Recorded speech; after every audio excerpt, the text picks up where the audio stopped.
ये वीडियो हम लोग के बीकॉम से फर्स्ट वालों की है माइक्रो इकोनॉमिक्स। ये आप लोग की वन शॉट वीडियो है। इस वीडियो के अंदर ये टॉपिक हम यहाँ पर डिस्कस करेंगे। अब पहले समझ लेते हैं कि इकोनॉमी क्या है। इकोनॉमी का मतलब होता है कि जब कोई इंसान अपनी लिविंग को कमाए, मतलब जैसे कोई भी इंसान काम करके अगर पैसे कमाता है तो उसको हम लोग क्या बोलते हैं, इकोनॉमी बोलते हैं। ठीक, चाहे वो कंपनी करती हो चाहे वो नॉर्मल इंडिविजुअल करे, इसको क्या बोलते हैं, इकोनॉमी बोलते हैं। एक और आपने सुना होगा इकोनॉमिक्स।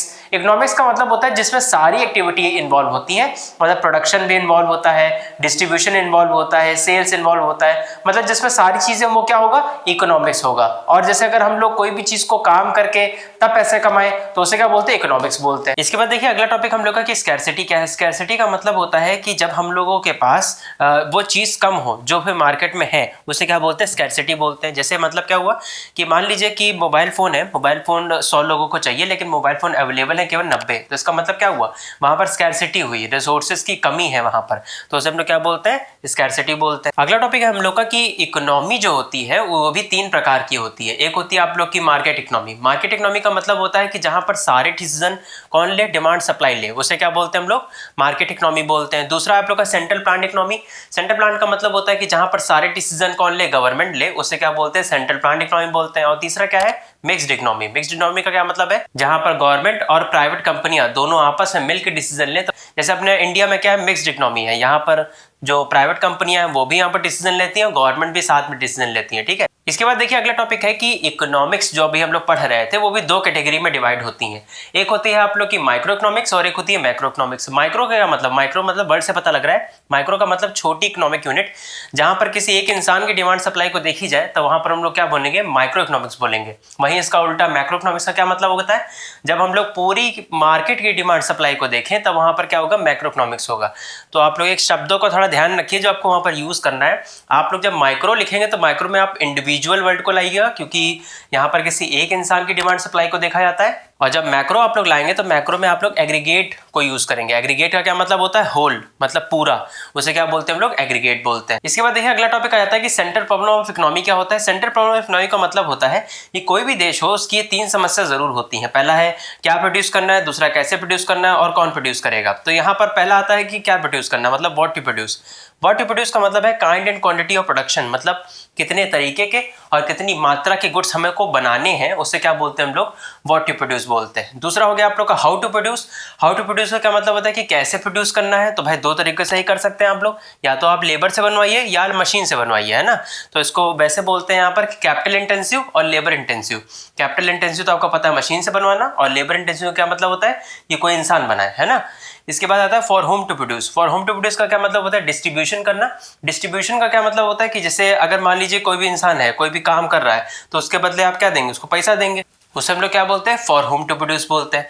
अब इसके बाद आप लोग का अगला टॉपिक आ जाता है कि अपॉर्चुनिटी कॉस्ट क्या होती है। अपॉर्चुनिटी कॉस्ट का मतलब होता है next best alternative that is foregone. अब जैसे मान लीजिए कि आप एक दुकान पर गए, आपने वहां से कोई सामान लिया, वो 10 रुपए का कह रहा था, आपने वहां नहीं लिया, आप अगली दुकान पर चले गए, उसने आपने उससे पूछा तो वो आप कितने का दे रहा, 5 रुपए का दे रहा। मतलब क्या है, आप 10 रुपए की वैल्यू को छोड़ के 5 रुपए की वैल्यू को चूज कर रहे हो, मतलब next best alternative that is foregone, मतलब आप अगले अल्टरनेट को ले रहे हो पिछले अल्टरनेट को छोड़ के। इसे क्या बोलते हैं हम लोग, अपॉर्चुनिटी कॉस्ट बोलते हैं। अब देखिए इसके बाद अगला टॉपिक हम लोग का कि जो कंज्यूमर बिहेवियर है या कंज्यूमर इक्विलिब्रियम है, उसके अंदर 2 अप्रोचेस होते हैं, और इन 2 अप्रोचेस के अंदर काफी टॉपिक आ जाते हैं। पहले आप लोग का एक होता है कार्डिनल यूटिलिटी अप्रोच और दूसरा है ऑर्डिनल यूटिलिटी अप्रोच। मतलब क्या है, कार्डिनल यूटिलिटी अप्रोच का मतलब होता है कि इसमें क्वांटिटी के हिसाब से देखा जाएगा, मतलब हर चीज को नंबर में डिनोट करा जाएगा, हर चीज को नंबर में देखा जाएगा, तो इससे क्या बोलते हैं, कार्डिनल यूटिलिटी अप्रोच बोलते हैं। अभी जब इसके टॉपिक आप लोग पढ़ोगे तो बहुत कायदे समझ जाएंगे। इसके बाद होता है दूसरा ऑर्डिनल यूटिलिटी अप्रोच। इसका मतलब यहाँ पर ये क्या रहता है कि ये हर चीजों को रैंक देते हैं, मतलब कोई चीज कितनी बढ़िया है कितनी खराब है उस हिसाब से ये लोग रैंक देते हैं। ये लोग जो क्वांटिटी है उसके हिसाब से नहीं देखते, क्वालिटेटिव के हिसाब से देखते हैं। ठीक है, ये कौन होते हैं, ऑर्डिनल यूटिलिटी अप्रोच होती है। ठीक है, अब सबसे पहले जो कार्डिनल यूटिलिटी अप्रोच है उसको पहले देख लेते हैं। पहले यूटिलिटी को देख लेते हैं क्या है। यूटिलिटी का क्या मतलब होता है, want to satisfy the power of a commodity. मतलब क्या हुआ कि आपकी एक क्षमता क्या है, मतलब आप कोई भी चीज को कंज्यूम करोगे ना तो आपकी एक क्षमता होगी ना, कि आप जैसे मान लीजिए फॉर एग्जांपल कि आप कितने गिलास पानी पी सकते हो, ये आपकी क्षमता है ना, आप उसी हिसाब से पी सकते हो जितनी आपकी लिमिट होगी। तो उसे हम लोग क्या बोलते हैं, यूटिलिटी बोलते हैं। अब यूटिलिटी भी दो प्रकार की होती हैं, एक होती है टीयू, एक होती है एमयू। टीयू का क्या मतलब होता है, टोटल यूटिलिटी, कि आपने कुल कितने गिलास पानी पी लिया। जैसे मान लेते हैं आपने 6 गिलास पानी पी लिया, तो ये क्या हो गया, टीयू हो गया। और एमयू का क्या मतलब होता है, मार्जिनल यूटिलिटी, मतलब क्या हो गया कि आपने हर बार कितने गिलास पानी ज़्यादा पिया। तो हर बार आपने एक गिलास पानी ज़्यादा पिया, से क्या बोलते हैं हम लोग, मार्जिनल यूटिलिटी बोलते हैं। जब मार्जिनल यूटिलिटी आप लोग एक्सप्लेन करेंगे तो वहाँ पर बताइएगा कि मार्जिनल यूटिलिटी का मतलब होता है कि एडिशनल यूटिलिटी, मतलब हर बार आप कितनी ज़्यादा यूटिलिटी कंज्यूम कर रहे हैं, उसे क्या बोलते हैं हम लोग, मार्जिनल यूटिलिटी बोलते हैं। अब इन सारी चीज़ों को छोड़ के आप लोग यहाँ पर शेड्यूल पे आइए। शेड्यूल पर अगर आप लोग ध्यान से देखेंगे तो ये यहाँ पर देखिए दिया गया है, आइसक्रीम पहले हम लोग क्या कर रहे हैं, कंज्यूम कर रहे हैं। तो अब एक बात कॉमन सी है कि अगर आप एक ही चीज़ को एक ही टाइम पर बार बार कंज्यूम करेंगे तो जाहिर सी बात है कि सेटिस्फेक्शन घटेगा। अगर मान लीजिए हम बार बार आइसक्रीम खा रहे हैं एक ही टाइम पर, तो फिर पहले तो हमको अच्छी लगेगी, बाद में ख़राब नहीं लग जाएगी, यही तो होगा। यही सेम चीज़ यहाँ पर भी है। मतलब क्या है, पहले आइसक्रीम खाया, सेटिस्फेक्शन कितने का मिला, 20 का मिला। ये 20 मतलब ये हम मार्जिनल यूटिलिटी को पहले देख रहे हैं। तो पहले हम लोग को कितना सेटिस्फेक्शन मिला, 20 का मिला। दूसरी बार खाया अब 16, उसके बाद 10, फिर 4, फिर 0, फिर नेगेटिव, मतलब आपके मुंह में ठोस दिया आइसक्रीम। तो यहाँ पर क्या हुआ कि एमयू जो है पहले क्या हुआ, डिक्रीज़ हो रहा था, डिक्रीज़ होने के बाद 0 हुआ और 0 के बाद नेगेटिव हो गया। मतलब अब आपको कंज्यूम ही नहीं करना है, राइट। तो यहाँ पर क्या है कि जैसे जैसे आप यूनिट को कंज्यूम करोगे आपका सेटिस्फेक्शन क्या हो जाएगा, डाउन हो जाएगा। और जो टीयू है, टीयू तो और आसान हो गया, टीयू तो जोड़ है। अगर ध्यान से देखिए तो पहले देखिए एमयू में क्या लिखा है, 20 और 16 कितना हो गया, 36 हो गया। ऐसे ही 36 + 10 46, 46 + 4 50, 50 + 0 50 और 50 - 6 44। इसका मतलब क्या हुआ, ये तो जोड़ ही हो गया। तो ये तो आसान ही हो गया पढ़ना इसको, टीयू को। और टीयू को आप लोग लिखो कैसे कि TU is the sum total of marginal utility, मतलब टीयू जो है किसका जोड़ है, मार्जिनल यूटिलिटी का क्या है, जोड़ है। अब इसका डायग्राम थोड़ा आप लोग ध्यान से समझिए। अगर यहाँ पर देखेंगे आप लोग तो टीयू पहले बढ़ रहा था, बढ़ने के बाद एक मैक्सिमम पॉइंट आया, याद होगा आप लोग को 50 लिखा था, तो वो क्या था आप लोग का मैक्सिमम पॉइंट था। और उसके बाद क्या हो गया, फिर डिक्लाइन होने लग गया, 44 पे आ गया। तो क्या हो गया, वो डिक्लाइन हुआ, मतलब नीचे की तरफ गया, है ना। इसके बाद आप लोग का अगर एमयू को देखेंगे तो एमयू में क्या हुआ, वो तो डिक्रीज हो ही रहा था पहले से, उसमें बस एक पॉइंट पर 0 आ गया था। 0 के बाद क्या हो गया था, नेगेटिव में चला गया था। नेगेटिव का मतलब है कि लाइन के नीचे चले जाना, तो उसे क्या बोलते हैं हम लोग, नेगेटिव बोलते हैं, ठीक है। अब देखिए इतने से में बात नहीं बनेगी कि आपने शेड्यूल डायग्राम को बना दिया और सारा कर दिया, आपको उसको एक्सप्लेन करना पड़ेगा। तो आपको हम रेकमेंड करेंगे कि आप सारी चीज़ों को पॉइंट में एक्सप्लेन करिए, ठीक है। वहाँ पर आप लोग पैराग्राफ मत बनाइएगा, पैराग्राफ बनाएंगे तो फिर वो मतलब उतना भरेगा नहीं पन्ना। तो इसके लिए आप लोग क्या करिएगा, पॉइंट्स में एक्सप्लेन करिएगा। जैसे कि आप ये बोल दीजिए कि टीयू क्या डिनोट कर रहा है, एमयू का डिनोट कर रहा है, कब वो 0 लेवल पर आ जाता है, कब वो डिक्लाइन हो रहा है, कब वो नेगेटिव में चला गया। ये सब क्या बन सकते हैं, अलग अलग पॉइंट बन सकते हैं। इसके बाद देखिए अगला टॉपिक है law of diminishing marginal utility. अब ये कुछ नया नहीं है, ये बिल्कुल वही चीज़ ही है। यहाँ पर बस फोकस करा जा रहा है मार्जिनल यूटिलिटी पर। आपको ये तो पता ही, अभी हमने बताया था कि मार्जिनल यूटिलिटी का क्या मतलब है कि हम लोग जो एडिशनल यूटिलिटी कंज्यूम कर रहे हैं उसे क्या बोलते हैं हम लोग, मार्जिनल यूटिलिटी बोलते हैं। तो यहाँ पर भी देखिए सेम है, डायग्राम आप देखिए बिल्कुल सेम है और शेड्यूल भी बिल्कुल सेम है। कहने का भी वही सेम मतलब है कि जैसे जैसे हम लोग यूनिट कंज्यूम करेंगे हमारा सेटिस्फेक्शन क्या हो जाएगा, डाउन हो जाएगा। पहले तो 0 होगा, फिर नेगेटिव में चला जाएगा। देखिए सेम बात वहीं पर करी जा रही है, बस यहाँ पर अगर ध्यान देंगे आप तो यहाँ पर टीयू का कोई डायग्राम नहीं है, केवल एमयू का डायग्राम है। तो आपके लिए तो और सरल हो गया कि अब ये अगर टॉपिक आ गया तो फिर आपको यहाँ पर एक शेड्यूल और एक डायग्राम बनाना है और एक्सप्लेन करना है। इसके बाद देखिए अगला टॉपिक है कि कंज्यूमर इक्विलिब्रियम क्या है। कंज्यूमर इक्विलिब्रियम एक ऐसा पॉइंट है जहाँ पर कंज्यूमर क्या चाहता है, मैक्सिमम सेटिस्फेक्शन चाहता है अपनी इनकम के हिसाब से। वो ना तो उस पॉइंट से आगे जाना चाहता है ना पीछे जाना चाहता है। मतलब क्या है, आपको जो चीज़ चाहिए आपको वही चीज़ चाहिए ना। आपको ना एक अक्षर कम चाहिए ना एक अक्षर ज़्यादा चाहिए, मतलब उतना ही चाहिए जितना आपने मांगा है ना। तो उसे हम लोग क्या बोलते हैं, हम लोग कंज्यूमर इक्विलिब्रियम बोलते हैं। कंज्यूमर इक्विलिब्रियम के भी 2 केसेस होते हैं, मतलब वो 2 चीज़ों पर डिपेंड रहता है। इन case of single commodity, in case of double commodity. पहले सिंगल कमोडिटी को देख लेते हैं। तो सिंगल कमोडिटी का क्या मतलब होता है कि जब आप कंज्यूमर मार्केट में जाएं और एक ही चीज़ को खरीदें तब क्या होगा, तब आप लोग शेड्यूल में देखिए। शेड्यूल में भी सेम वही बात कि आप लोग जैसे जैसे यूनिट कंज्यूम करेंगे, पहले तो देखिए यहाँ पर यूनिट ऑफ एक्स का मतलब है कि आपने कितनी बार उस चीज़ को कंज्यूम करा। प्राइस तो हर बार सेम ही रहेगा क्योंकि सेम चीज़ ही आप खा रहे हो। और मार्जिनल यूटिलिटी पहले यहाँ पर देखिए घट रही है, उसके बाद 0 हुई, फिर नेगेटिव में चली गई, है वही बात। क्योंकि आपने ये सेम देखिए हर टॉपिक यहाँ पर देखिए सेम ही सेम चलेगा, कुछ ज़्यादा अलग नहीं है यहाँ पर, ठीक। और अगर आप यहाँ पर डायग्राम को देखिए तो डायग्राम में भी ध्यान से देखिए, यहाँ पर जो MU की लाइन बनाई गई है वो भी सेम यही चीज़ है कि पहले देखिए यहाँ पर डिक्लाइन हो रही है, मतलब नीचे की तरफ जा रही है, डिमिनिशिंग हो रही है, फिर 0 पर आ गए और फिर नेगेटिव में चली गई। तो मतलब क्या हुआ कि एक डायग्राम एक जैसी चीज़ें आप लोग कईयों में लगा सकते हो, है ना। इसके बाद देखिए अगला टॉपिक है consumer equilibrium in case of two commodity. जब आप कंज्यूमर मार्केट में जाएं और दो कमोडिटी को खरीदें, मतलब क्या हुआ कि जैसे मान लीजिए एक कमोडिटी मान लीजिए मैगी, दूसरी कमोडिटी मान लीजिए चाउमीन। तो अब ये तो सीधी सी बात है ना कि आप जब एक ही टाइम पर दोनों चीज़ें खाएंगे तो फिर सेटिस्फेक्शन तो घटेगा ना। मान लीजिए आपको हम एक ही टाइम पर चाउमीन और मैगी खिला रहे हैं, मतलब सोच लीजिए, खिला नहीं रहे, सोच लीजिए कि खिला रहे हैं, तो यहाँ पर क्या हुआ कि आपका सेटिस्फेक्शन डाउन होने लग जाएगा। अब यहाँ पर शेड्यूल में देखिए, आप देखिए मान लीजिए कि ये जो MU ऑफ कमोडिटी X है, इसका मतलब मान लीजिए मैगी है, और MU ऑफ कमोडिटी Y इसका मतलब आप चाउमीन मान लीजिए, ठीक है। और यहाँ पर देखिए अगर ध्यान से तो दोनों ही घट रहे हैं लेकिन सेम नहीं घट रहे हैं। मतलब कि वो 20 था तो ये 16 है, वो 14 है तो ये 12 है, वो 12 है तो ये 8 है, वो 7 है तो ये 5 है, वो 5 है तो 3 है। मतलब क्या हुआ, दोनों ही घट रहे हैं पर सेम डायरेक्शन में नहीं घट रहे हैं, क्योंकि दोनों का टेस्ट अलग अलग है ना। इसके लिए दोनों को आप लोग मतलब दोनों ही चीज़ें आपको बढ़िया नहीं लगेंगी क्योंकि आप लोग बार बार कंज्यूम कर रहे हो, लेकिन सेम तरीके से नहीं होगा, ठीक है।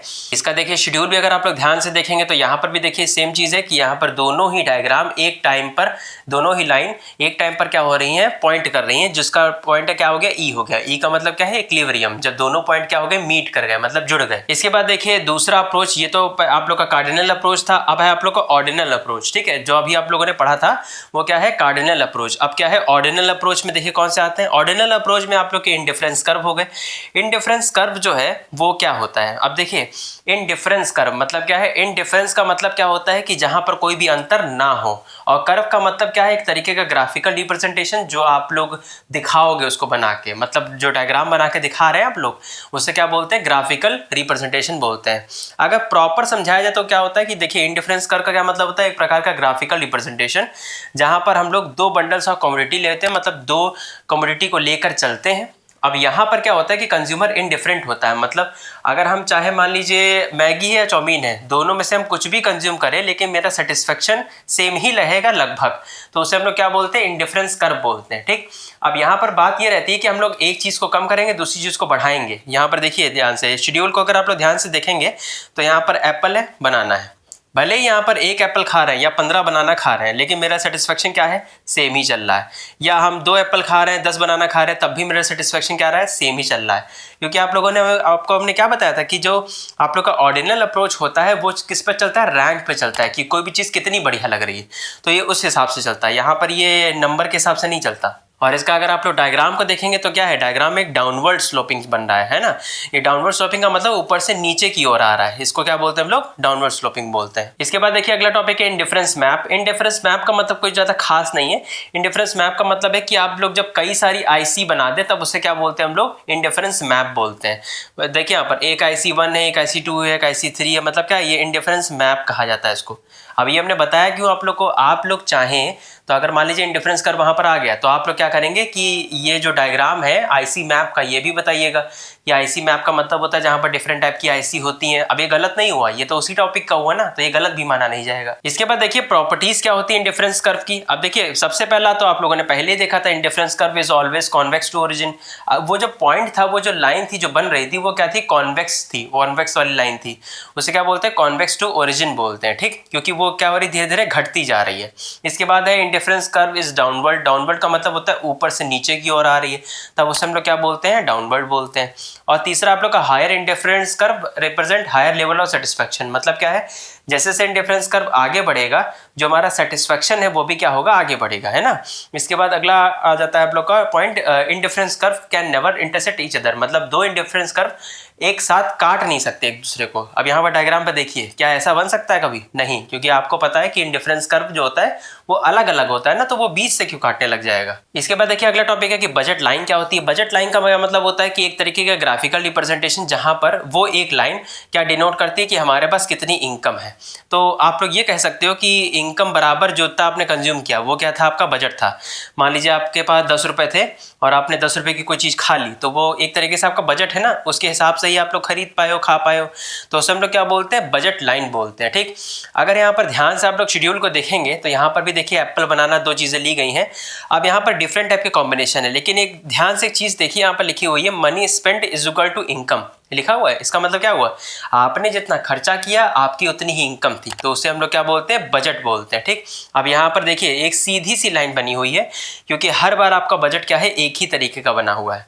ये आप लोग इतना कंफ्यूज मत होइएगा कि ये इतना इंटू 4 है, इंटू या ये सब क्या लिखा हुआ है। देखिए आसान समझिए, मान लीजिए यहाँ पर जिस हिसाब से एग्जाम्पल दिया हुआ है कि 4 रुपये का एक क्या है, यहाँ पर एप्पल है, और 2 रुपये का एक यहाँ पर है बनाना है। ठीक, तो यहाँ पर देखिए 5 क्या दिया गया, एप्पल दिया गया, तो 5 मल्टीप्लाइड बाय 4, इसका मतलब क्या हो गया, जितनी भी वैल्यू है वो आ गई, प्लस 0 मल्टीप्लाइड बाय 2, जितनी वैल्यू आ गई वो आ गई, और दोनों को अगर जोड़ दे तो कितना आएगा, 20 ही आएगा। मतलब क्या है कि हम जितना मनी स्पेंड कर रहे हैं उतना ही मनी हमारी इनकम भी है ना, तो ये क्या होगी, बराबर हो गई। अगर आपको फिर भी प्रॉब्लम लग रही है उसको देखने में, तो एक बार आप मल्टीप्लाई करके भी देख लीजिएगा, आपको क्लियर हो जाएगा कि हम क्या कह रहे हैं। तो उसकी भी 2 प्रॉपर्टी होती है, पहला है डाउनवर्ड स्लोपिंग की ऊपर से नीचे की ओर हो रहा है, क्योंकि ये नेगेटिव स्लोप बन रहा है।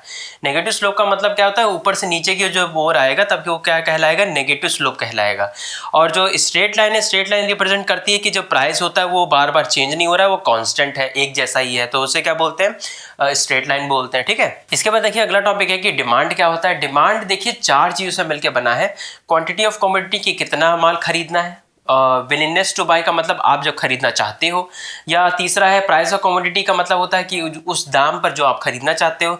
चौथा है टाइम पीरियड, ये किस टाइम पर खरीदना चाहते हो, जाड़े में, गर्मी में, कब खरीदना चाह रहे हैं, तो ये एक तरीके से क्या हुआ, टाइम पीरियड हुआ। तो इन 4 चीज़ से मिलकर क्या बना हुआ है, डिमांड बना है। तो डिमांड का क्या मतलब होता है, क्वांटिटी ऑफ कमोडिटी, जहाँ पर कंज्यूमर क्या चाहता है, खरीदना चाहता है उस कमोडिटी को उस प्राइस पर जो मिल रहा है और उस टाइम पर जब वो मतलब बिक रहा है ना, तो उसे हम लोग क्या बोलते हैं, हम लोग डिमांड बोलते हैं। अब डिमांड भी देखिए 2 प्रकार की होती है, एक होती है इंडिविजुअल, एक होती है मार्केट। मतलब क्या हुआ, जब केवल हम आपकी एक डिमांड को देखें तब क्या होता है, इंडिविजुअल डिमांड, लेकिन अगर हम सबकी डिमांड को देखें, मतलब पूरी मार्केट की डिमांड को देखें, तब क्या बोलते हैं, हम लोग मार्केट डिमांड बोलते हैं। तो यहाँ पर ज़्यादा कोई फ़र्क नहीं है, जो डेफिनेशन में आप लोग बस मार्केट डिमांड में ऑल कंज्यूमर्स बोलेंगे, और यहाँ पर इंडिविजुअल डिमांड में एक कंज्यूमर मतलब एक ही कंज्यूमर को बोलेंगे, है ना।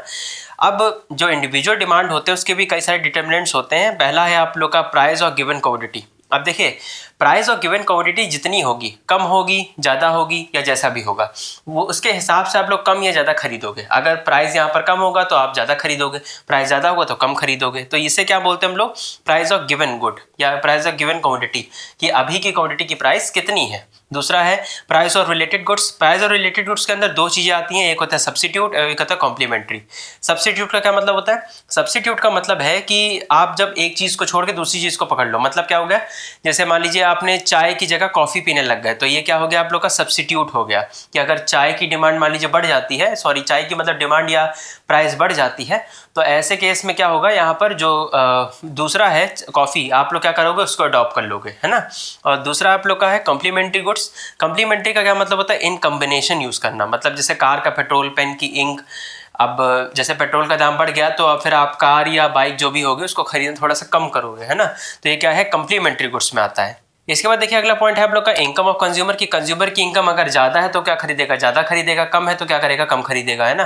तो ये क्या है, इनकम ऑफ द कंज्यूमर होता है। ठीक, इसके बाद आता है आप लोग का taste and preference of consumer. Taste and preference का मतलब होता है उसकी फैशन, कस्टम, हैबिट, उसके हिसाब से वो मतलब तय करेगा कि उसको कितनी चीज़ पसंद है या नहीं पसंद है, तो उसे हम लोग क्या बोलते हैं, टेस्ट एंड प्रेफरेंस बोलते हैं। इसके बाद देखिए अगला टॉपिक आ जाता है डिटर्मिनेंट्स ऑफ मार्केट डिमांड की मार्केट डिमांड के अंदर देखिए कौन कौन से फैक्टर हैं जो आप लोग को दिमाग में रखने हैं। पहला है size and composition of population. मतलब है क्या है कि अगर पॉपुलेशन क्या है, ज़्यादा है, तो आप उसके हिसाब से डिमांड क्या होगी, कम या ज़्यादा होगी, है ना।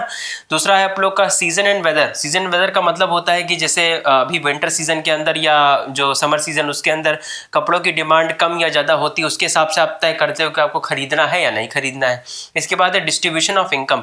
डिस्ट्रीब्यूशन ऑफ इनकम का मतलब होता है कि आप ऐसे देखोगे ना कि जो लोग गरीब हैं उनके हिसाब से अलग हो, जो अमीर है उनके हिसाब से अलग बेचा जाए। तो ये क्या है, डिस्ट्रीब्यूशन ऑफ इनकम है, उसके हिसाब से गुड्स भी क्या हो गया, आप अलग अलग बनाओगे। आप लोगों ने जो अभी इंडिविजुअल डिमांड या मार्केट डिमांड जो भी अपने पढ़ा था, इसके भी शेड्यूल याद रखिए। जैसे आसान है, ज़्यादा कठिन नहीं है।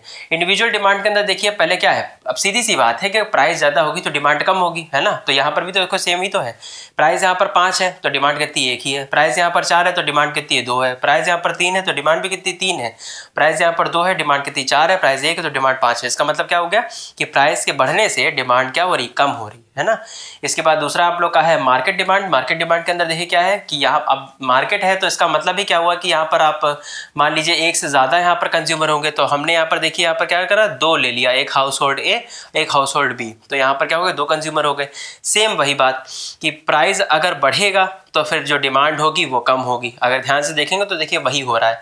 बस मार्केट डिमांड में जो हाउस होल्ड ए है और हाउस होल्ड बी है, इन दोनों को प्लस कर दिया तब पूरी मार्केट डिमांड बन गई, ठीक है। और अगर डायग्राम में देखा जाए तो इंडिविजुअल डिमांड जो है उसके अंदर देखिए ये बिल्कुल डाउनवर्ड स्लोपिंग बनी हुई है। मतलब क्या है, ऊपर से नीचे की ओर ये रिप्रेजेंट करता है, जिसमें प्राइस अगर बढ़ता है तो डिमांड क्या हो रही है, कम हो रही है। और मार्केट डिमांड के अंदर देखा जाए तो मार्केट डिमांड के अंदर भी सेम है। यहाँ पर देखिए 3 लाइनें बनी हुई है। जो डॉटेड लाइन बनी हुई है उसका मतलब क्या है कि क्वांटिटी ए और क्वांटिटी बी, और जो एक एग्जैक्टली जो थोड़ी गाढ़ी लाइन बनी हुई है इसका मतलब क्या है, मार्केट डिमांड की लाइन है। इसके बाद देखिए अगला टॉपिक आ जाता है कि लॉ ऑफ डिमांड क्या होता है। लॉ ऑफ डिमांड का क्या मतलब होता है, अदर थिंग्स बीइंग सेम। मतलब क्या हुआ कि यहाँ पर प्राइस के बढ़ने से, जैसे अगर मान लीजिए प्राइस बढ़ता है तो डिमांड यहाँ पर क्या होगी, कम होगी। उससे हम लोग क्या बोलते हैं, लॉ ऑफ डिमांड। या वाइस वर्सा। वाइस वर्सा का क्या मतलब होता है, जिसका जस्ट आप लोग उल्टा कर दीजिए तो उसे हम लोग क्या बोलते हैं, वाइस वर्सा बोलते हैं। अब जैसे यहाँ पर देखिए सेम शेड्यूल सेम डायग्राम, कुछ भी अलग नहीं। मतलब प्राइस यहाँ पर क्या है, ज़्यादा, तो डिमांड कितनी है, कम है। वही चीज़ को हमने शेड्यूल में भी बनाया, डायग्राम में भी बनाया और एक्सप्लेन कर दिया। मतलब क्या हुआ, अगर आप लोग डिमांड समझ गए तो लॉ ऑफ डिमांड भी आसान हो गया आपके लिए। अब देखिए लॉ ऑफ डिमांड तो आप लोग को पता ही लग गया कि क्या होता है। अब देखिए लॉ ऑफ डिमांड कहाँ पर काम नहीं आता, पहले तो फिर से बताते थे लॉ ऑफ डिमांड क्या है। प्राइस के बढ़ने से डिमांड क्या होती, कम होती है ना, यही होता है। लेकिन सोचिए यार आप लोग कि प्राइस के बढ़ने से डिमांड कम होती है, इससे मुकेश अंबानी को क्या फर्क पड़ता है ना। उनको क्या फर्क पड़ेगा कि प्राइस कम होने से डिमांड बढ़ती है, उनको तो कोई फर्क नहीं पड़ता, वो तब भी खरीद सकते हैं। मतलब किसी जगह पर लॉ ऑफ डिमांड काम नहीं भी आता है, उसे हम लोग क्या बोलते हैं, exceptions of law of demand बोलते हैं। एक्सेप्शन में देखिए क्या है, पहला है ग्रिफिन गुड्स। ग्रिफिन गुड्स का मतलब क्या होता है, जैसे कोई भी चीज़ है जो एसेंशियल है, जैसे गेहूँ चावल, ये तो एसेंशियल है। अब यहाँ पर तो ये लॉजिक नहीं लग सकता कि प्राइस बढ़ेगा तो डिमांड क्या हो जाएगी, कम हो जाएगी, क्योंकि ये तो नेसेसिटी है लोगों की, तो इसमें कोई भी छेड़छाड़ नहीं हो पाती। दूसरा आप लोग का स्टेटस सिंबल गुड्स, जैसे कि आप लोग डायमंड हो गया, गोल्ड हो गया या आईफोन ही हो गया, तो ये एक तरीके से क्या है, स्टेटस सिंबल गुड्स हैं जो लोग दिखावे के लिए यूज़ करते हैं, वहाँ पर भी लॉ ऑफ डिमांड काम नहीं आ पाता। इसके बाद है फियर ऑफ शॉर्टेज। मतलब कोई भी चीज़ें जो आपसे रह जाए या कोई भी चीज़ छूट जाए तो उसे क्या बोलते हैं, फियर ऑफ शॉर्टेज बोलते हैं। यहाँ पर कोई भी चीज़ें जो लिमिटेड होती हैं, वो मतलब जिनकी स्कैरसिटी होती है, लिमिटेड होती हैं, वो लोग चीज़ों को खरीदते हैं। यहाँ पर भी कोई लॉजिक नहीं लगता कि प्राइस के कम होने से डिमांड बढ़ेगी। इसके बाद देखिए अगला पॉइंट है आप लोग का इग्नोरेंस। इग्नोरेंस का मतलब होता है कि कस्टमर अब खरीदना ही नहीं चाहता है, तो वहाँ पर भी लॉ ऑफ डिमांड नहीं काम आएगा। उससे क्या मतलब कि प्राइस घटे या बढ़े। इसके बाद आ जाता है फैशन रिलेटेड गुड्स, जैसे कि अब फैशन तो आपको पता है कि बदलता रहता है, ट्रेंड बदलते रहते हैं, तो यहाँ पर भी लॉ ऑफ डिमांड काम नहीं आ पाता। इसके बाद है necessity of life. Necessity of life का मतलब होता है कि जैसे पानी या खाना, मेडिसिन, ये सब में भी क्या है, लॉ ऑफ डिमांड काम नहीं आता। या change in weather. Change in weather का मतलब होता है कि अगर वेदर में कोई भी बदलाव आ जाता है और इसी वजह से प्राइस बढ़ता या घटता है तो उसमें भी कोई फ़र्क नहीं आता है, क्योंकि वो भी चीज़ें क्या है, ज़रूरी होती हैं। अब जरा आप लोग डायग्राम बनाना सीखिए। देखिए पहले डायग्राम बनाने में हम पहले 2 चीज़ों से कैटेगरी बांट रहे हैं, एक है मूवमेंट और एक है शिफ्ट। पहले मूवमेंट देख लेते हैं। मूवमेंट का क्या मतलब होता है, अगर ध्यान से इस डायग्राम को आप लोग देखिए तो मूवमेंट में क्या है, एक ही लाइन बनी हुई है, जो डिमांड की लाइन है वो देखिए एक ही बनी हुई है, और इसका जो इक्विलिब्रियम है वो क्या है, देखिए बीच में बना हुआ है। अगर हम इसको पीछे की ओर लेके जाएं, मतलब लेफ्ट वर्ल्ड में लेके जाएं, तो इसको क्या बोलेंगे, डिक्रीज। और अगर राइट वर्ल्ड में लेकर आ रहे हैं तो इसे क्या बोलेंगे, इंक्रीज बोलेंगे। ठीक है, यहाँ पर जब मूवमेंट की बात होती है तो मूवमेंट में हम लोग एक्सपेंशन इन डिमांड बोलते हैं, ठीक है, और जब हम लोग घटाते हैं तब उसे कॉन्ट्रैक्शन इन डिमांड बोलते हैं, ये मूवमेंट में बोलते हैं, ठीक है। और जब हम लोग शिफ्ट की बात करें तो शिफ्ट के डायग्राम में देखिए क्या चेंज आ रहा है। यहाँ पर अगर आप ध्यान से देखेंगे तो यहाँ पर पूरी की पूरी लाइन ही आगे पीछे हो रही है, तो इसे क्या बोलते हैं, हम लोग शिफ्ट बोलते हैं। देखिए एक डिमांड की लाइन बनी है, वो आगे की तरफ यानी कि राइट वर्ड में गई तो इंक्रीज, और अगर लेफ्ट वर्ड में गई तो क्या है, डिक्रीज। यहाँ पर देखिए इक्विलिब्रियम की जो लाइन बनी है, जो सीधी रेखा बनी है, वो बिल्कुल एक एक ही बनी है और उन्हीं में तीनों क्या है, जॉइंट है। तो यहाँ पर इसे क्या बोलते हैं हम लोग, शिफ्ट बोलते हैं। ये हमने क्यों बताया, जब आप लोग मान लीजिए डिमांड आ गया वहाँ पर, तो डिमांड को भी तो आप लोग एक्सप्लेन करना आना चाहिए ना, ये बिल्कुल सेम वही बात है। और अगर आप लोग अभी ये डिमांड वाला टॉपिक समझ गए तो फिर जो सप्लाई है वो बिल्कुल हलवा है आपके लिए। इसके बाद देखिए अगला टॉपिक है कि इलास्टिसिटी ऑफ डिमांड क्या है। इलास्टिसिटी का मतलब होता है कि प्राइस के बढ़ने से डिमांड पर कितना फर्क आया, कम आया, ज़्यादा आया, बिल्कुल नहीं आया, बराबर आया, इसे हम लोग क्या बोलते हैं, इलास्टिसिटी ऑफ डिमांड बोलते हैं। अभी हमने क्या बोला था, कम आया, ज़्यादा आया, बिल्कुल नहीं आया, ये हमने बोला था। ये क्यों बोला, क्योंकि ये डिग्री होती है इलास्टिसिटी में। मतलब क्या है, इलास्टिसिटी की भी अलग अलग कंडीशन होती हैं, जैसे डिग्री ऑफ इलास्टिसिटी इनको बोला जाता है, कुछ कठिन नहीं है ये भी। इलास्टिसिटी में डिग्री देखिए क्या होती है, पहला है perfectly elastic demand. Perfectly elastic demand में अगर आप लोग शेड्यूल डायग्राम पे ध्यान दीजिएगा, यहाँ पर क्या है, परफेक्टली इलास्टिक डिमांड का मतलब ED is equal to infinite. देखिए ये साइन बनाया हुआ है, इसको बोलते हैं ED is equal to infinite. यहाँ पर देखिए क्या है, प्राइस यहाँ पर देखिए एक ही है, 30 और जो डिमांड है वो क्या हो रही है, बढ़ रही है। तो यहाँ पर आप लोग ये कह सकते हो कि प्राइस एक ही है और डिमांड क्या है, यहाँ पर बढ़ रही है। जैसे मान लीजिए पानी है, पानी की डिमांड क्या है, प्राइस उतनी ही रहेगी पर डिमांड क्या है, बढ़ती ही चली जाएगी। तो ये क्या है, इनफाइनाइट डिमांड है ना। इसके बाद दूसरा आ जाता है आप लोग का परफेक्टली इन इलास्टिक डिमांड, यहाँ पर ईडी इज इक्वल टू 0। तो मतलब क्या है, यहाँ पर प्राइस यहाँ पर क्या है, बढ़ रहा है पर डिमांड पर कोई फर्क नहीं आ रहा है, मतलब डिमांड उतनी की उतनी ही है। जैसे कि मेडिसिन हो गई, उसके प्राइस अगर चाहे कि जितने भी बढ़ जाए लेकिन आप लोग खरीदोगे तो उसको है ही ना। तो ये यहाँ पर क्या है कि प्राइस बढ़ने से डिमांड पर यहाँ पर कोई फर्क नहीं आता, डिमांड उतनी की उतनी ही रहती है। इसके बाद अगला आता है आप लोग का highly elastic demand. Highly elastic में भी देखिए सेम बात वही है, प्राइस 20 से 10 हुआ और डिमांड भी कितनी हुई, 100 से 200 हो गई। मतलब क्या होगी, हाईली इलास्टिक में क्या हो गई, बढ़ गया। और इसका डायग्राम और शेड्यूल थोड़ा कायदे से याद करिएगा आप लोग। अगर हाईली इलास्टिक में अगर ध्यान से देखेंगे तो इसमें भी वही चीज़ बनाई गई है, प्राइस 20 से 10 हुआ और क्वांटिटी कितनी हो गई, 100 से 200 में चली गई, ठीक। इसके बाद है लेस इलास्टिक। लेस इलास्टिक में क्या हुआ कि यहाँ पर भी देखिए प्राइस कितना है, 20 से 10 हो गया लेकिन डिमांड में थोड़ा सा फर्क आया, मतलब 100 से 120, मतलब थोड़ा सा फर्क आया। इसे क्या बोलते हैं, लेस इलास्टिक बोलते हैं। अब यूनिट इलास्टिक का क्या मतलब होता है, प्राइस 20 से क्या हो गया, 10 हो गया और डिमांड कितनी होगी, 100 से 150 हो गई। इसका क्या मतलब होता है, यूनिट इलास्टिक डिमांड। कहने का मतलब यहाँ पर यह है कि आधी बढ़ गई, उसे क्या बोलते हैं, unit elastic demand is equal to 1, ठीक है। अब ये जो डायग्राम शेड्यूल है ये आप लोग जब बना देंगे और ये बातें अगर आप लोग लिख देंगे तो फिर सफिशिएंट है इतना, इससे ज़्यादा अगर आपको नहीं करना पड़ेगा। अब माइक्रो इकोनॉमिक्स है तो यहाँ पर टू दी पॉइंट लिखिए, कोई भी इधर उधर की बातें ना लिखिए, ठीक है। अब देखिए इलास्टिसिटी ऑफ डिमांड है, उसके भी कुछ फैक्टर इफेक्टिंग होते हैं, मतलब कुछ फैक्टर इसको इफेक्ट मतलब प्रभावित कर देते हैं। जैसे पहला आता है आप लोग का nature of commodity. Nature of commodity का मतलब होता है कि कैसा वो कमोडिटी है, मतलब वो खाने पीने की चीज़ है, मेडिसिन है या कैसा भी है, उसके हिसाब से भी ये इफेक्ट हो सकता है क्या, प्राइस इलास्टिसिटी ऑफ डिमांड। इसके बाद आप लोग का अगला आता है कि अवेलेबिलिटी ऑफ सब्स्टिट्यूट।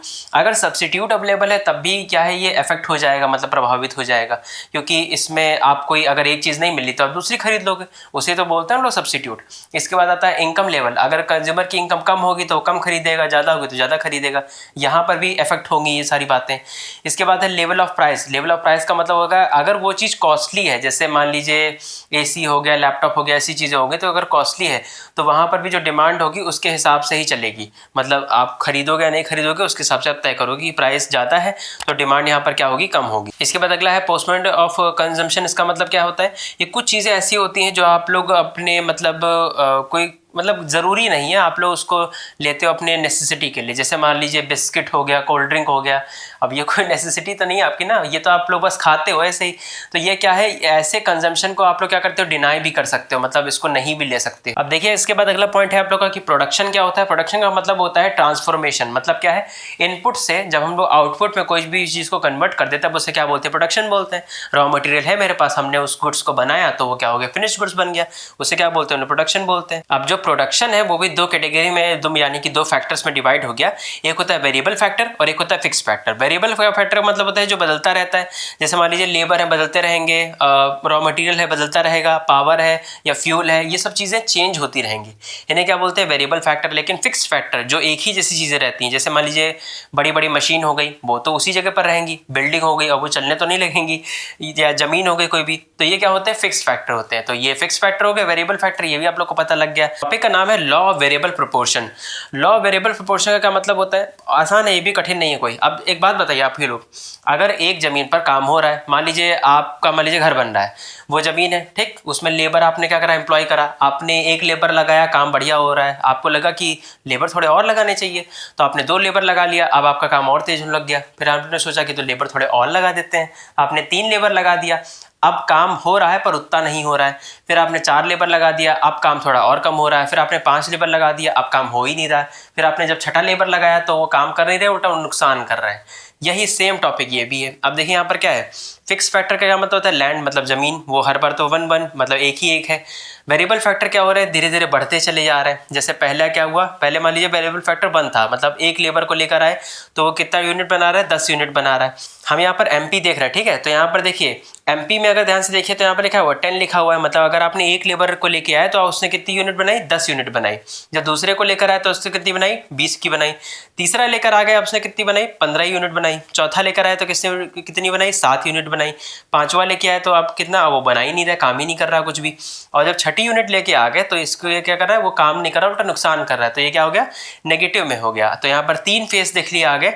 पहला क्या हुआ, इंक्रीजिंग रिटर्न टू फैक्टर, मतलब पहले बढ़ रहा था। दूसरा डिमिनिशिंग रिटर्न टू फैक्टर, फिर घटने लग गया। और तीसरा नेगेटिव फैक्टर, कि जब वो नेगेटिव में चला गया। यही सेम चीज़ को देखिए यहाँ पर डायग्राम पे बनाया गया है। डायग्राम ये लंबा नहीं है, ये आप लोग एक पन्ने पे पूरा बनाएंगे, ठीक है।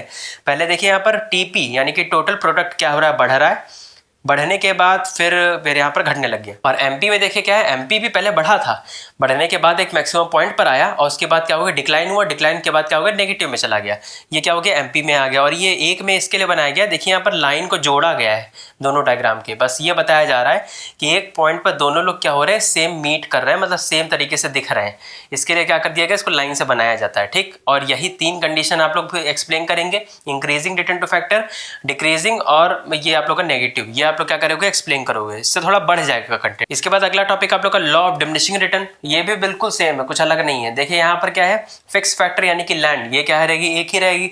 वेरिएबल फैक्टर यानी कि लेबर, ये भी बढ़ते रहेंगे। टीपी तो आपको लोग को पता है जोड़ है किसका, एमपी का, तो वो तो फिर बढ़ेगा ही बढ़ेगा, फिर बाद में घटेगा भी।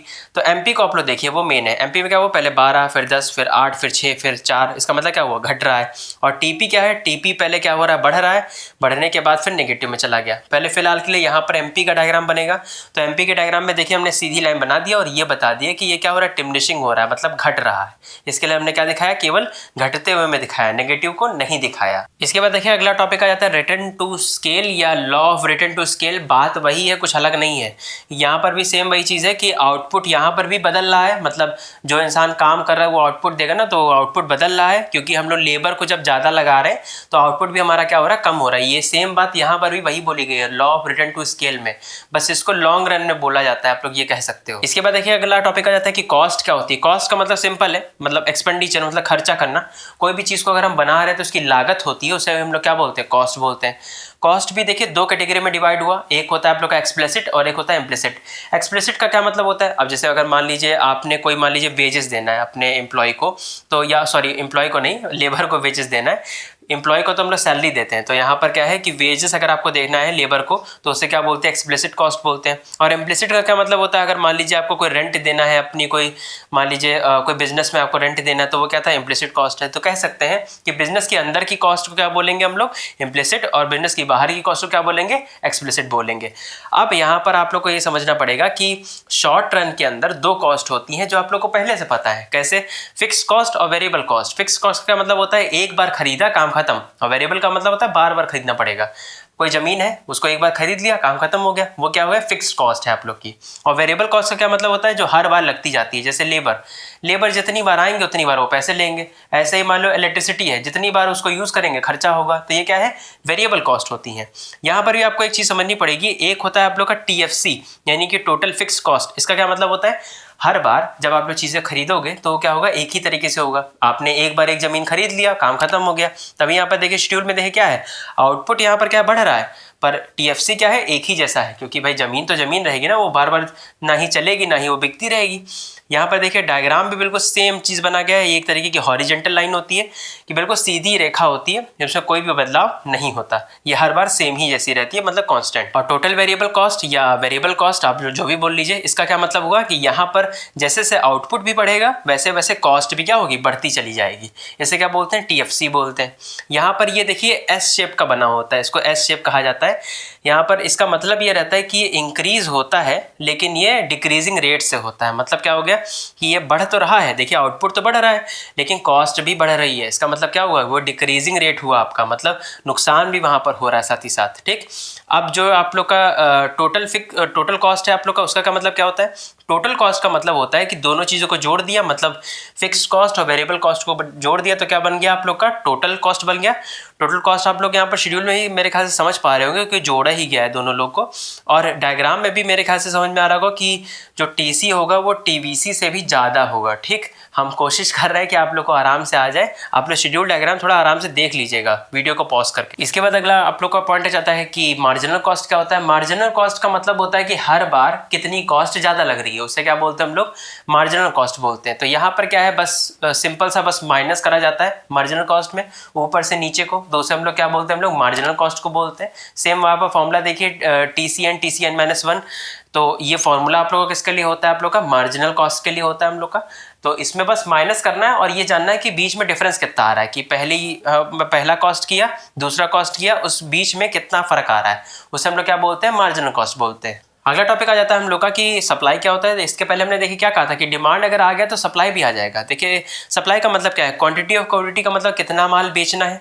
विलियनेस टू सेल का मतलब होता है वो बेचना चाहते हैं। तीसरा है प्राइस ऑफ क्वांटिटी की कितने दाम पर बेच रहे हैं। या चौथा है टाइम पीरियड के किस समय बेच रहे हैं, तो उसे हम लोग क्या बोलते हैं, हम लोग सप्लाई बोलते हैं। देखिए पहले ध्यान से समझिए मेरी बात, जब डिमांड की बात कही जाएगी तो आप लोग क्या हो, कौन है, कंज्यूमर है। ठीक, और जब सप्लाई की बात करी जाएगी तो आप लोग कौन है, प्रोड्यूसर है, जो गुड्स को बना रहा है बेच रहा है वो कौन है, प्रोड्यूसर है। अब जाहिर सी बात है ना कि अगर आप कोई भी सामान को बेच रहे हो तो कैसे बेचोगे, अगर उसका दाम ज़्यादा नहीं होगा तो आप लोग काहे बेचोगे उसको। इसका मतलब क्या होगा, वो सप्लाई होगा। अब यहाँ सप्लाई भी दो कैटेगरी में वही डिवाइड हो गई, इंडिविजुअल सप्लाई और मार्केट सप्लाई। इंडिविजुअल सप्लाई का मतलब कि जब कोई एक ही सेलर या कोई भी एक ही प्रोड्यूसर को माल बेच रहा हो तो वो कौन होगा, इंडिविजुअल सप्लाई। और मार्केट सप्लाई का मतलब वहाँ पर कई सारे प्रोड्यूसर होंगे वो बेच रहे हैं, उन्हें क्या बोलेंगे, मार्केट सप्लाई बोलेंगे। अब यहाँ पर भी आप लोग जो शेड्यूल डायग्राम है उसको यहाँ पर नोटिस करिए। पहले तो एक चीज़ आप लोग पहले जान लीजिए, शेड्यूल डायग्राम से भी पहले जो डिटरमिनेंट्स ऑफ सप्लाई हैं वो सेम ही है। मतलब जैसे हमने डिमांड में समझाया था, प्राइस ऑफ गिवन कमोडिटी की, अभी की कमोडिटी की प्राइस क्या चल रही है, अगर ज़्यादा होगी तो हम ज़्यादा बेचेंगे उसको, कम होगी तो फिर वहाँ पर हम कम बेचेंगे, है ना, क्योंकि हम प्रोड्यूसर हैं इस समय। ऐसे ही दूसरा आता है price of other goods. Other goods का मतलब होता है कि अगर दूसरे गुड्स जो होते हैं अगर उनकी प्राइस यहाँ पर क्या हो रही है, ज़्यादा हो रही है, तो फिर हम वो वाले गुड्स को हम लोग ज़्यादा बेचेंगे, क्योंकि जिसमें प्रॉफिट होगा हम उसमें यहाँ पर काम करेंगे। इसके बाद है price of factors of production. अब ये भी देखना पड़ेगा कि उसमें माल कितना लग रहा है, इनपुट कितना हो रहा है, जैसे कि लेबर कितने लग रहे हैं, कैपिटल कितनी लगी, रॉ मटेरियल कितना लगा, उसके हिसाब से भी तय करेंगे, क्योंकि उसमें भी तो आप जो भी चीज़ आप बेच रहे हो उसमें तय तो आपको ये भी करना पड़ेगा कि उसमें लागत लगी कितनी। इसके बाद अगला है स्टेट ऑफ टेक्नोलॉजी, कि अभी टेक्नोलॉजी क्या चल रही है, मतलब अगर टेक्नोलॉजी एडवांस है, इम्प्रूव्ड है, तो फिर आपका प्रॉफिट भी फिर ज़्यादा होगा और आपकी कॉस्ट क्या हो जाएगी, कम हो जाएगी। इसके बाद है गवर्नमेंट की पॉलिसी। अब गवर्नमेंट भी आपसे टैक्स क्या करती, वसूलती और आपको सब्सिडी भी देती है, तो यहाँ पर क्या होता है, आप लोग को टैक्स कंसेशन मिल जाता है, तो ये से क्या बोलते हैं, गवर्नमेंट पॉलिसी बोलते हैं। या फिर आपका गोल या ऑब्जेक्टिव क्या है फर्म का, मतलब आप काहे के लिए फर्म को बनाए हो, प्रॉफिट के लिए ही कमाए हो, या आप हायर प्राइस को यूज़ करके उसमें एक स्टेटस सिंबल देना चाह रहे हो। जैसे मान लीजिए एप्पल है तो वो स्टेटस सिंबल के लिए क्या करते हैं लोग, ज़्यादा यूज़ करते हैं, तो वो क्या है एक तरीके का गोल या ऑब्जेक्टिव है फर्म का, कि उसकी एस्पिरेशन ज़्यादा कर दिया जाए जिससे प्राइस ज़्यादा होगा, लोग खरीदेंगे उसको। इसके बाद दूसरा डिटरमिनेंट्स ऑफ मार्केट सप्लाई, ये भी आप लोगों ने पहले पढ़ा था। Number of firm in the market की, अभी प्रोड्यूसर कितने हैं, अगर प्रोड्यूसर क्या है ज़्यादा है तो उसके हिसाब से हम लोग क्या करेंगे, प्राइस को तय करेंगे, क्योंकि हमको ज़्यादा प्रॉफिट कमाना है ना। इसके बाद दूसरा आप लोग का है फ्यूचर एक्सपेक्टेशन रिगार्डिंग प्राइस। आपको ये भी देखना पड़ेगा कि जो सेलर है जो माल को बेच रहा है उसकी फ्यूचर एक्सपेक्टेशन क्या है, उसको कोई लॉसेस तो करने नहीं फ्यूचर में, तो इसके लिए क्या करेगा, वो ज़्यादा प्राइस रखने की कोशिश करेगा। इसके बाद है means for transportation and communication, वो माल यहाँ से लेके कैसे आया है, मतलब सप्लाई उसने कैसे किया है, उसकी कॉस्ट को भी वो मेजर करेगा और उसके बाद तय करेगा कि कितना सप्लाई करना है। अब ये सारे पॉइंट जो है ये सब कोरिलेट है, जो डिमांड में थे वही सप्लाई में है, बस बस फ़र्क इतना सा है कि डिमांड में कंज्यूमर को देखा जाता है और जो सप्लाई है उसमें प्रोड्यूसर को देखा जाता है। अब सप्लाई का भी देखिए, इंडिविजुअल सप्लाई में देखिए क्या है, अब वही बात जो हमने अभी पहले कही थी, इंडिविजुअल सप्लाई शेड्यूल में देखिए क्या है, प्राइस यहाँ पर क्या है कम है, तो यहाँ पर सप्लाई भी क्या है कम है, क्योंकि यहाँ पर अगर प्राइस ही कम होगा तो फिर हम बेचेंगे ही क्यों उसको। अब यहाँ पर देखिए प्राइस क्या है ज़्यादा है, हम डायरेक्टली यहाँ पर नीचे देखिए 5 पर आ गए, तो फिर सप्लाई भी कितनी हो गई 25 हो गई डायरेक्ट। मतलब क्या है, प्राइस के बढ़ने से सप्लाई भी बढ़ती है। ठीक, ये क्या है आप लोग का इंडिविजुअल सप्लाई। और मार्केट सप्लाई जस्ट इसका उल्टा, यहाँ पर एक से ज़्यादा यहाँ पर प्रोड्यूसर होंगे तो ये क्या होगी मार्केट सप्लाई। यहाँ पर क्या हुआ 5 + 10 = 15, ये क्या कर दिया जोड़ ही तो दिया, इसका क्या बन गया मार्केट सप्लाई बन गया। और इसका डायग्राम भी बिल्कुल एकदम आसान है। यहाँ पर क्या है सप्लाई अपवर्ड होती है, अपवर्ड का मतलब इसमें फ़ायदा होता है ना, तो सप्लाई अपवर्ड की तरफ होती है कि प्राइस के बढ़ने से सप्लाई भी बढ़ती है, तो इसके लिए क्या होगी अपवर्ड डायरेक्शन में बनती है।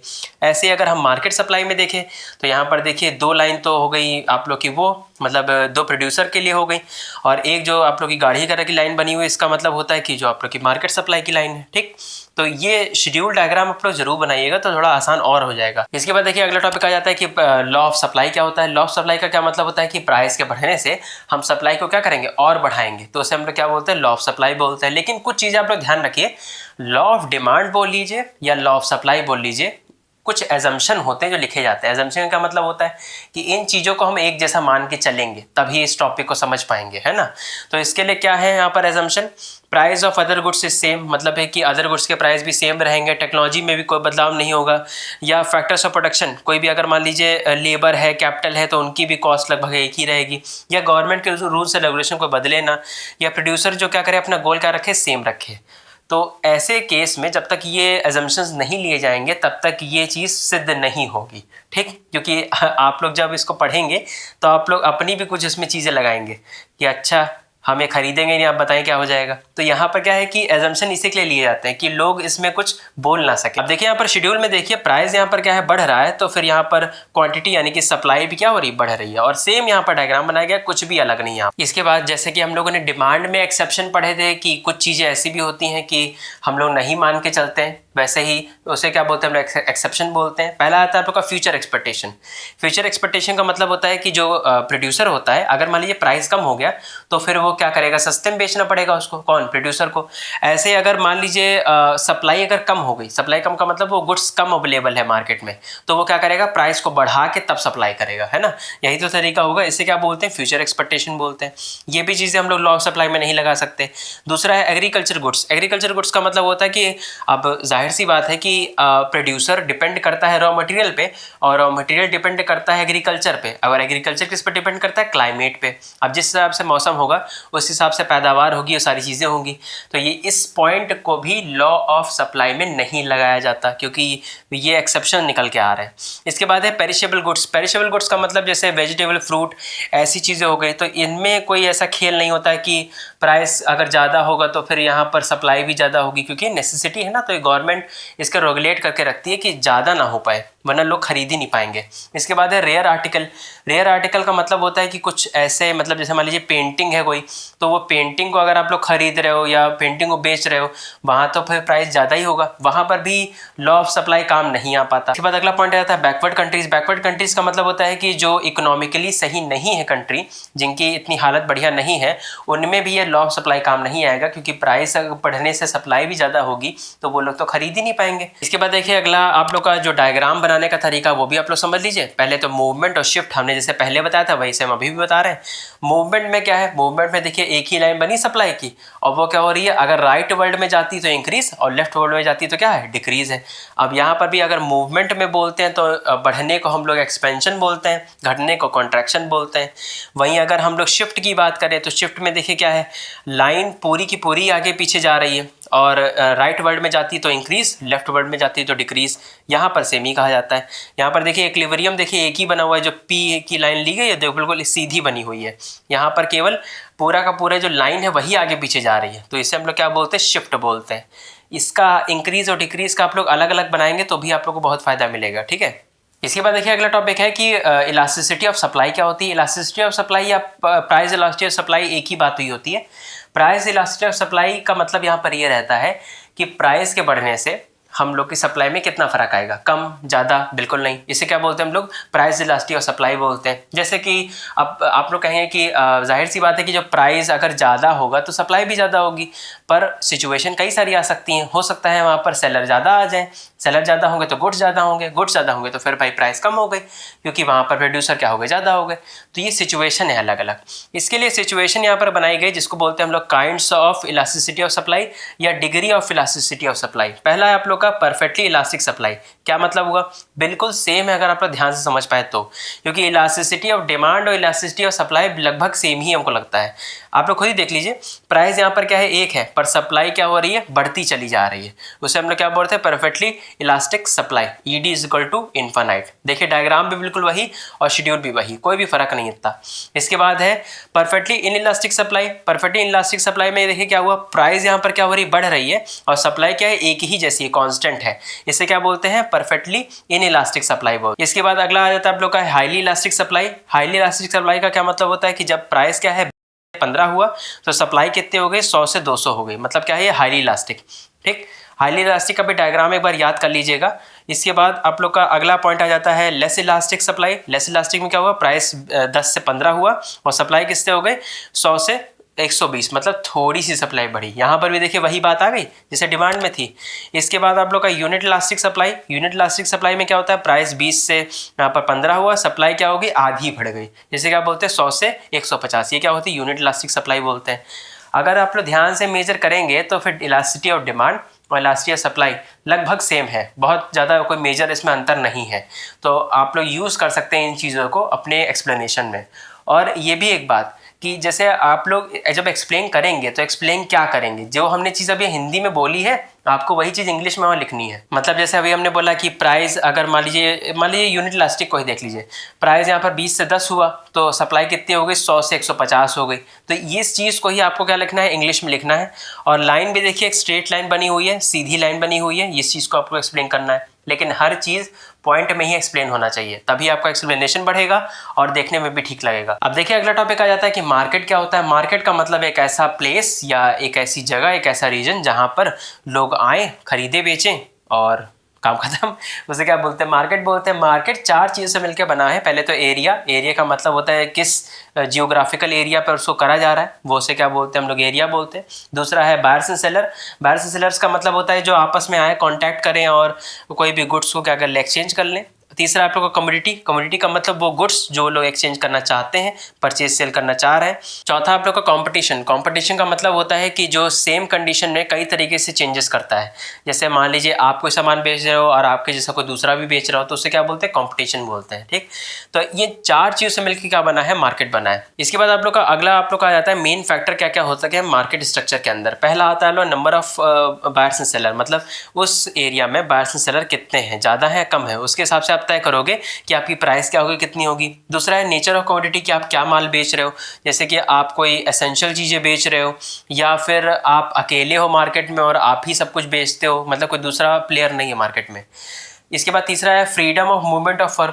फ्रीडम ऑफ मूवमेंट का मतलब है कि आप जब मर्जी चाहे मार्केट में एंट्री ले सकते हो और एग्जिट भी कर सकते हो। ठीक, इसके बाद है नॉलेज ऑफ मार्केट कंडीशन। आपको उस मार्केट के बारे में प्रॉपर नॉलेज भी है कि कैसे मार्केट वर्क कर रही है, कितनी प्राइस होती है।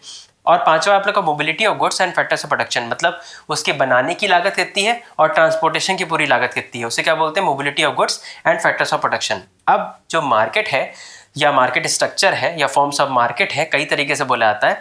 इसके भी कई सारे यहाँ पर मार्केट होते हैं। पहला है आप लोग का परफेक्ट कंपटीशन या परफेक्ट मार्केट। अब 2 नाम होते हैं, कोई भी बोल सकते हैं वो लोग। तो परफेक्ट कंपटीशन, परफेक्ट मार्केट का मतलब होता है जहाँ पर large numbers of buyers and seller हो और एक ही जैसी चीज़ों को बेच रहे हो और फिक्स्ड प्राइस हो, तो उसे क्या बोलते हैं हम लोग, परफेक्ट कंपटीशन या परफेक्ट मार्केट बोलते हैं। For example photocopy. फोटोकॉपी आप कहीं पर भी कराइए 2 रुपये ही करवाते हैं, मतलब 2 रुपये ही शायद लेते हैं। तो ये क्या है, एक तरीके से परफेक्ट कंपटीशन या परफेक्ट मार्केट है जहाँ पर एक जैसी चीज़ यानी कि होमोजीनियस पेपर, मतलब वो जो हम लोग प्रिंट करवाते हैं वो, और जो प्राइस है वो भी सेम यानी कि 2 रुपया। और यहाँ पर जो बायर सेलर है वो भी ज़्यादा है, तो उसे हम लोग क्या बोलते हैं, परफेक्ट कंपटीशन बोलते हैं। इसके भी क्या क्या फीचर होते हैं, सबसे पहला है very large number of buyer seller, कि यहाँ पर बायर सेलर यहाँ पर क्या होते हैं, ज़्यादा होते हैं। इसके बाद दूसरा है होमोजीनियस गुड्स या होमोजीनियस प्रोडक्ट का मतलब होता है कि एक ही जैसी चीज़ लोग बेच रहे हैं। पेपर चाहे आप प्रिंट कराइए चाहे हम प्रिंट करवाएं, उसका साइज़, कलर, शेप, क्वांटिटी जो भी होगा वो एक ही जैसा ही तो होगा। इसके बाद आप लोग का अगला आ जाता है freedom of entry and exit. ये मार्केट थोड़ा मतलब इसमें लोग ज़्यादा हैं और इन्वेस्टमेंट भी लगभग कम ही है, तो इसमें लोग कभी भी अपना व्यापार डाल सकते हैं और हटा भी सकते हैं। इसके बाद आप लोग का अगला पॉइंट आ जाता है perfect knowledge among buyer seller. आपको भी पता है 2 रुपया कॉपी है, सेलर को भी पता है 2 रुपया कॉपी है ना। इसके बाद आप लोग का 5वां पॉइंट आता है perfect mobility of factors of production. अब यहाँ पर भी क्या है, एक निर्धारित तय है कि इतना ही रुपया लगेगा। प्रिंटिंग कॉस्ट होती है ना, वो प्रिंटिंग कॉस्ट क्या है, मोबिलिटी है, मतलब उसमें कितना लग रहा है पैसा, तो वो भी क्या है, तय है, फिक्स्ड ही है उतना ही। इसके बाद है absence of transportation cost. Absence of transportation cost का मतलब उसको लाने ले जाने की कॉस्ट बार बार नहीं होती, एक बार होती फिर बाद में खत्म। इसके बाद आप लोग का लास्ट पॉइंट आता है एब्सेंस ऑफ सेलिंग कॉस्ट। आपने कभी देखा है कि 2 रुपया फोटोकॉपी है, इसका कोई बड़ा सा बिल बोर्ड लगाओ, बड़ी यूजलेस सी बात है ना, क्योंकि ये चीज़ें सबको पता है, तो इसके लिए कोई सेलिंग कॉस्ट यानी कि एडवर्टाइजमेंट की कॉस्ट होती ही नहीं है। अब देखिए जो परफेक्ट कंपटीशन या परफेक्ट मार्केट होता है, ये कौन होते हैं, प्राइस टेकर होते हैं। प्राइस टेकर का मतलब जो भी प्राइस मार्केट में तय कर दिया गया ये लोग उसी को मान लेते हैं। आप लोग डायग्राम में देखिए, पहले डिमांड और सप्लाई ये लाइन बनी हुई है, बीच में क्या इक्विलिब्रियम है, मतलब क्या हो गया कि एक प्राइस जो तय कर दिया गया। अब ये लोग कौन है, ये फर्म है, ये फर्म क्या करती हैं, इनको मानती हैं चीज़ों को, तो ये क्या कर रही हैं, वो भी जो भी प्राइस तय हो गया ये क्या कर लेंगे, उसको मान लेंगी, तो ये कौन होगी, आप लोग की प्राइस टेकर होंगी। ठीक, जैसे मान लीजिए एक एग्जांपल ले सकते हैं, आपने सब्जी मंडी देखी है, सब्जी मंडी में देखिए एक ही दाम रहते हैं, जो भी मार्केट में तय हो गया वही आपको मंडी के अंदर बेचना है। अगर आपको प्राइस कम या ज़्यादा करना है तो फिर मंडी से बाहर जाके सब्जी बेचो जाके। इसका मतलब क्या हो गया कि वहाँ जो भी प्राइस तय कर दिया इंडस्ट्री ने, इंडस्ट्री का मतलब वहाँ मार्केट ने, वही प्राइस सारे फर्म को मानना पड़ेगा। ठीक है, अब ये चीज़ जो है ये मतलब कैसे भी बोला जा सकता है, वहाँ पर हो सकता है ऐसे बोल दें कि demand curve under perfect competition, इस टाइप से बोल दें, या फिर और भी तरीके होते हैं कि फर्म इज प्राइस टेकर, या ऐसे बोल दें, तो आप समझ जाइएगा कि यही एक्सप्लेन करना है। ठीक, और जो डिमांड कर्व होता है किसका, परफेक्ट कंपटीशन का, वो क्या होता है, ED is equal to infinite होता है। इनफाइनाइट का मतलब क्या है, असीमित है, हर किसी को वही चीज़ पता है, आपको भी पता है 2 रुपये कॉपी है, हर किसी को पता है कि 2 रुपये कॉपी है, इसका मतलब क्या हुआ, ये क्या है, इनफाइनाइट है। ठीक, इसके बाद आप लोग का अगली मार्केट आ जाती है मोनोपोली। मोनोपोली का क्या मतलब, मोनो मतलब सिंगल, पोली मतलब मार्केट, मतलब क्या है, मोनोपोली मतलब सिंगल सेलर इन दी मार्केट। अपने यहाँ सिंगल सेलर कौन है, रेलवे। रेलवे क्या है, मतलब अकेला खुद ही सब कुछ कर रहा है, वो कौन है, रेलवे। अब आप लोग ये ना कहिएगा कि कुछ चीज़ें प्राइवेटाइजेशन हो गई, प्राइवेटाइजेशन हुई हैं, लेकिन मेजरली जो पार्ट है वो तो रेलवे के ही पास है ना। तो रेलवे क्या है, एक तरीके से क्या है, वहाँ पर सिंगल सेलर है मार्केट के अंदर, जो उसका कोई क्लोज सब्सिट्यूट नहीं है। क्लोज सब्सिट्यूट का मतलब उसके जैसा कोई नहीं है। पहले आप लोग फीचर समझ लीजिए तो आपको पूरी पिक्चर क्लियर हो जाएगी। पहला है आप लोग का सिंगल सेलर, मतलब उस इंडस्ट्री के अंदर सारा कंट्रोल सप्लाई या प्राइस का पूरा उसी के पास है, उसे क्या बोलते हैं, सिंगल सेलर। दूसरा है no close substitute. No close substitute का क्या मतलब होता है कि उसके जैसा और कोई नहीं है, रेलवे के जैसा। इसके बाद तीसरा है restriction on entry and exit. आप यहाँ आ ही नहीं सकते हो तो जाओगे क्या, तो यहाँ पर क्या है, restriction of entry and exit, मतलब आप यहाँ पर व्यवहार डाल ही नहीं सकते क्योंकि यहाँ पर सिंगल सेलर है। इसके बाद है चौथा प्राइस डिस्क्रिमिनेशन, मतलब प्राइस सबके लोगों के हिसाब से अलग अलग है, मतलब कंज्यूमर के हिसाब से अलग अलग है। जिसकी भाई इनकम ज़्यादा है वो एसी फर्स्ट में जाए, जिसकी इनकम थोड़ी कम है वो एसी सेकंड में जाए, जिसकी और कम है वो थर्ड में जाए, जिसकी थोड़ी और कम है वो स्लीपर में चला जाए, और जिसकी थोड़ी बहुत है वो भाई जनरल में जाके घुस जाओ। तो ये क्या है, प्राइस डिस्क्रिमिनेशन है, मतलब हर किसी की प्राइस के हिसाब से सर्विसेज दी गई हैं। ठीक, इसे बोलते हैं प्राइस डिस्क्रिमिनेशन बोलते हैं। अब जो मोनोपोली है, मोनोपोली के अंदर जो डिमांड कर्व होता है वो यहाँ पर देखिए कैसा बनता है, डिमांड कर्व भी डाउनवर्ड स्लोपिंग बनता है, मतलब प्राइस के यहाँ पर बढ़ने से डिमांड पर कोई फर्क नहीं पड़ा। क्या मतलब हुआ इसका, अब जैसे अगर मान लीजिए रेलवे है, रेलवे ने जो भी प्राइस रख दिया हम सबको वही मानना पड़ेगा, मतलब प्राइस के बढ़ने से डिमांड पे तो कोई फर्क नहीं पड़ा, वो तो उतने का उतना ही रहेगा। ठीक, इसे क्या बोलते हैं, डिमांड कर्व अंडर मोनोपोली बोलते हैं। ठीक, इसको आप लोग यूज़ कर सकते हैं अपने डायग्राम के अंदर। ठीक, क्योंकि ये पूछा जा सकता है अलग से, या तो ये पूछा जाएगा या तो ये फीचर पूछे जाएंगे, तो आपको फीचर भी याद रखने हैं और डायग्राम भी याद रखने हैं। इसके बाद आता है मोनोपोलिस्टिक कंपटीशन या मोनोपोलिस्टिक मार्केट, कुछ भी बोल लीजिए। यहाँ पर मतलब क्या होता है, यहाँ पर large number of buyers and seller होते हैं, मतलब यहाँ पर क्या होता है कि डिफरेंशिएट गुड्स भी होते हैं, मतलब क्लोजली रिलेटेड और डिफरेंशिएट गुड्स भी होते हैं। क्या मतलब हुआ, जैसे मान लीजिए तेल, साबुन, घी, एसी, टूथपेस्ट, ये सब कौन है आप लोग के मोनोपोलिस्टिक कंपटीशन में आते हैं। अब जैसे आप ही बताइए, साबुन कितने तरीके के होते हैं आपको पता है? नहीं पता, क्योंकि बहुत सारे सेलर उसको बेच रहे हैं, बहुत तरीके के साबुन आते हैं। तो इसका मतलब क्या है, वो मोनोपोलिस्टिक कंपटीशन है, मोनोपोलिस्टिक मार्केट है, जहाँ पर लार्ज नंबर ऑफ फर्म है जो कि एक ही जैसे गुड्स को भी बेचती हैं और अलग तरीके के गुड्स को भी बेचती हैं। इसके फीचर समझ लीजिए, तब भी आपको क्लियर हो जाएगा।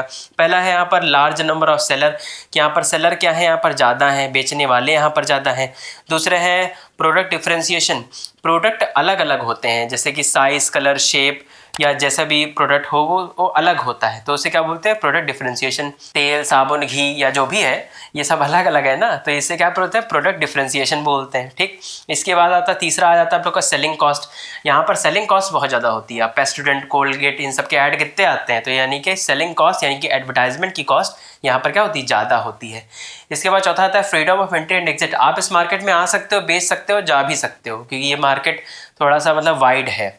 इसके बाद आता है पांचवा लैक ऑफ परफेक्ट नॉलेज। हमने क्या कहा था, आपको खुद नहीं पता कि साबुन की कितने तरीके की ब्रांड और कितने तरीके के साबुन आते हैं, है ना। तो यानी कि लैक ऑफ परफेक्ट नॉलेज, आपको खुद इतना नहीं पता है कि कितने तरीके की वो चीज़ें आती हैं। इसके बाद छठा पॉइंट आप लोग का प्राइसिंग डिसीजन। प्राइसिंग डिसीजन यहाँ पर तय कैसे होता है, देखिए यहाँ पर प्राइसिंग डिसीजन जो होता है वो रेपुटेशन पे तय होता है, मतलब आपकी कंपनी कितनी बढ़िया उस पर तय होता है। कभी ध्यान दिया करिए, जैसे ये जो साबुन कंपनियां हैं ये भी सेम एक ही जैसा प्राइस रखती हैं लगभग, ना बहुत ज़्यादा ना बहुत ज़्यादा कम, और ये क्लेम क्या करती हैं कि अगर हमारे में इतने प्रतिशत इतना चीज़ पड़ा हुआ है तो हमारी प्राइस इतनी है ना। तो ये लोग क्या करते हैं, अपनी रेपुटेशन पर तय करते हैं कि इनकी प्राइस ज़्यादा होगी या कम होगी। ठीक, इसके बाद है नॉन प्राइस कंपटीशन। आपने कभी ये भी नहीं देखा होगा कि दो कंपनियां आपस में लड़ रही हों कि हम 10 रुपये का है तो हम वो 5 रुपये कर देंगे, ये चीज़ यहाँ नहीं होती। यहाँ पर क्या होता है, कंज्यूमर को लालच दिया जाता है। जैसे कोई भी चीज़ आपने देखा होगा, कोई चीज़ किसी के साथ फ्री हो, मान लीजिए एक क्लिनिक प्लस के साथ एक सेशे फ्री तो ये क्या हो गया आप लोग का, एक तरीके से गिफ्ट हो गया जो वो दिया गया। तो यहाँ पर क्या है, प्राइस में नहीं खेला गया, यहाँ पर कोई भी चीज़ आपको एक्स्ट्रा दे दी गई और उसके चक्कर में आप वो चीज़ को खरीदे ले रहे हो, हैं।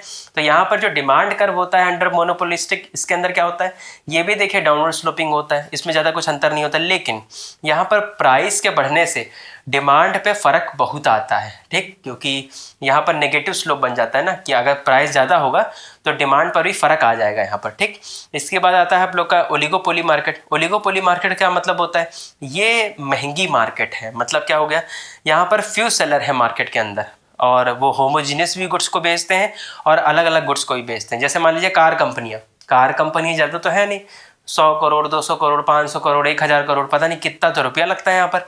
तो इसके लिए यहाँ पर सेलर क्या है, कुछ है। ठीक, इसके भी फीचर समझ लीजिए, आपको समझ में आ जाएगा। पहला है आप लोग का फ्यू सेलर, की यहाँ पर सेलर क्या है, कम है, क्योंकि यहाँ पर इन्वेस्टमेंट क्या है, यहाँ पर ज़्यादा है। इंटरडिपेंडेंस का मतलब होता है सब आपस में निर्भर हैं। अब जैसे मान लीजिए कार कंपनियां हैं, अब मारुति सुजुकी के अगर जो दाम है, अगर ऑडी अपने उतने दाम रख लेती है तो फिर क्या होगा, सारी मार्केट डाउन हो गई। अब सारी कंपनियां बिकने पर आ जाएंगी, क्योंकि वो प्राइस क्या हो गया, फ्लक्चुएट हो गया बहुत ज़्यादा। इसके लिए क्या है, इंटरडिपेंडेंस है यहाँ पर, मतलब कोई भी प्राइस में खेलता नहीं है यहाँ पर प्राइस लगभग उतनी रखी जाती है, ना ज़्यादा ना कम, वरना पूरी कंपनी बर्बाद हो जाएगी। इसके बाद तीसरा आता है नॉन प्राइस कंपटीशन, जो हमने आपको अभी बताया कि यहाँ पर प्राइस से खेला नहीं जाता, प्राइस वॉर नहीं होती यहाँ पर। और चौथा है आप लोग का barrier of entry of firm. आप यहाँ आ ही नहीं सकते हो, मतलब हाँ घुस ही नहीं सकते मार्केट में, एग्जिट कहाँ पर लेंगे। जैसे यहाँ पर इन्वेस्टमेंट क्या है, बहुत ज़्यादा है, इन्वेस्टमेंट ज़्यादा है, 100 करोड़ 200 करोड़ 300 करोड़, तो आप यहाँ पर एंट्री ही पहले नहीं ले सकते आसानी से, है ना। इसके बाद आप लोग का पांचवा था role of selling cost. Selling cost यहाँ पर लगभग ज़ीरो ही मानिए आप, क्योंकि आपने कभी देखा हो कि रोल्स रॉयस का कोई ऐड छपा हो इस टाइप से, नहीं है ना, क्योंकि वो सेलिंग कॉस्ट कम रखते हैं। अब अगर हम कहीं गांव में जाके रोल्स रॉयस को बेचने के लिए हम ऐड डाल दें तो वो तो बेवकूफ़ी हुई ना, वहाँ पर क्या मतलब हुआ, वहाँ पर कोई कौन क्यों खरीदेगा। जैसे बिजनेस मैगजीन हो गई या कोई बिजनेस न्यूज़पेपर हो गया, वहाँ पर अगर हम ऐड डालें तो वहाँ कोई फ़ायदा भी है। इसके लिए यहाँ पर सेलिंग कॉस्ट लगभग ज़ीरो ही है, ना के बराबर ही है। इसके बाद आता है ग्रुप बिहेवियर। ग्रुप बिहेवियर का क्या मतलब होता है कि जैसे जैसे फर्म ट्रेंड बढ़ता है, मान लीजिए मतलब डिमांड बढ़ रही है, तो ये लोग प्राइस को क्या रखते हैं, इंटरडिपेंडेंस में ही रखते हैं, मतलब एक जैसे ही रखते हैं, बदलते नहीं ज़्यादा। क्योंकि अगर ये यहाँ पर कॉम्पिटिट करेंगे तो यहाँ पर दिक्कत है। ठीक, और ये ना समझिए आप लोग कि ग्रुप बिहेवियर का मतलब ये है कि टाटा कंपनी और बाकी सब कंपनियां आके पहले मीटिंग करेंगे कि तुम इतना प्राइस रखो, हम इतना प्राइस रखेंगे, ऐसा नहीं होता है। वो अंडरस्टूड है ना कि उन्होंने अपनी प्राइस अगर 12 लाख रखी है तो हम अपनी 11 लाख रखें या 13 लाख रखें, डायरेक्टली उठा के 1 लाख ना रख दें, है ना। इसके बाद आता है नेचर ऑफ प्रोडक्ट, कि प्रोडक्ट का भी नेचर होता है अलग अलग, जैसे होमोजीनियस भी होता है, एक जैसी चीज़ें भी होती हैं और अलग अलग भी होती हैं। जैसे मान लीजिए होमोजीनियस में क्या लेंगे आप, मान लीजिए सीमेंट है या स्टील है, तो इसको तो एक ही जैसा यूज़ करा जाता है ना घर बनाने के लिए। या आप लोग डिफरेंशिएट गुड्स को ले सकते हैं, जैसे मान लीजिए ऑटोमोबाइल हो गया, ऑटोमोबाइल में बहुत सारी चीज़ें आती हैं भाई, मोटरसाइकिल आ सकती है या कार आ सकती है, जिन्हें ऑटोमोबाइल बोलते हैं। और यहाँ पर अगला पॉइंट आ जाता है इंटरमीडिएट डिमांड कर्व। यहाँ पर डिमांड कर्व बनता ही नहीं है, क्योंकि डिमांड कर्व तब बनता है जब प्राइस के बढ़ने से डिमांड पे कोई फर्क पड़े। यहाँ पर कोई फर्क पड़ता ही नहीं, आपके पास पैसा है आप खरीद लोगे, नहीं आप नहीं खरीदोगे, तो यहाँ पर क्या इंटरमीडिएट डिमांड कर्व होता है। इसके बाद देखिए अगला टॉपिक आ जाता है कि हम लोग का आइसो पॉइंट का मतलब क्या है। आइसो पॉइंट का मतलब होता है कि यहाँ पर आइसो का मतलब क्या है, आइसो का मतलब होता है इक्वल। इक्वल का क्या मतलब होता है कि आप लोग जब भी प्रोडक्शन करें या लेबर को लेके आए तो वहाँ पर क्या हो, आउटपुट सेम ही आए, तब उसे क्या बोलते हैं हम लोग, आइसो पॉइंट कर्व बोलते हैं। यहाँ पर देखिए ध्यान से, ये जो डायग्राम बनाया गया है, कैपिटल है, लेबर है, तो यहाँ पर क्या हो गया, एक हमने कर्व बना दिया। तो यहाँ पर कहने का मतलब यहाँ पर ये है कि आप चाहे लेबर को बढ़ाएं तो कैपिटल को आपको कम करना पड़ेगा, कैपिटल को बढ़ाएं तो लेबर को कम करना पड़ेगा। मतलब क्या है कि ये बराबर हो जाता है, इसे क्या बोलते हैं, सेम लेवल ऑफ आउटपुट बोलते हैं। तो आइसो पॉइंट कर्व का क्या मानना है कि 2 फैक्टर होते हैं, एक होता है आप लोग का कैपिटल और एक होता है लेबर, दोनों को हम लोग एम्प्लॉयड करते हैं जिससे हम लोग को सेम लेवल ऑफ आउटपुट मिलता है, एक जैसा आउटपुट मिलता है। याद करिए हमने यही बात अभी पहले भी बोली थी इंडिफरेंस कर्व के अंदर, जहाँ पर वहाँ पर क्या था, 2 गुड्स दे, दोनों कंज्यूमर ले रहा था और वो इनडिफरेंट था। इनडिफरेंट का मतलब होता है कि वो कोई भी रिएक्ट नहीं कर रहा था, उसको सेम सेटिस्फेक्शन दोनों से मिल रहा था। इसके बाद देखिए एक टॉपिक आप लोग और समझ लीजिए, कंज्यूमर सरप्लस क्या होता है। सरप्लस का मतलब इनकम होती है, प्रॉफिट का दूसरा नाम सरप्लस होता है। तो यहाँ पर भी सेम वही मतलब है कि प्रोडक्ट जो हम लोग बेच रहे हैं, मान लीजिए हम कोई प्रोडक्ट को बेच रहे हैं तो उसकी एक्चुअल प्राइस कितनी है माइनस उसको कंज्यूमर को हमने कितने में बेचा, अब यही को माइनस कर देंगे तो क्या आ जाएगा, कंज्यूमर सरप्लस, कि आपको प्रॉफिट कितना हुआ। अब आपको एक बात ध्यान देने वाली कि इसमें तो मतलब लगभग आपने सारी चीज़ें पढ़ी ली हैं, अब इसमें ध्यान देना है कि जो भी एक्सप्लेनेशन करना है वो आपको पॉइंट में करना है। शेड्यूल डायग्राम आपको नेसेसरी बनाने ही बनाने हैं जिससे एक्सप्लेनेशन थोड़ा सही लगे, ठीक। और जब आप लोग एग्जाम्पल दें, आप लोग एग्जाम्पल को बढ़ा सकते हो, ये आपको पूरी छूट है। एग्जाम्पल जो होता है उसको थोड़ा बढ़ाइए, लंबा करिए। जैसे कोई कंपनी का उदाहरण लीजिए, फिर कंपनी ने कहिए कि कंपनी ने पहली यूनिट खरीदी तो इतना प्रॉफिट हुआ, दूसरी खरीदी तो इतना प्रॉफिट हुआ। मतलब क्या हुआ, आपने एग्जाम्पल को बढ़ाना है पर कंटेंट को नहीं बढ़ाना है ज़बरदस्ती, क्योंकि कंटेंट को अगर आप ज़बरदस्ती बढ़ाओगे तो गलत लगेगा, क्योंकि ये इकोनॉमिक्स है, बिजनेस नहीं है।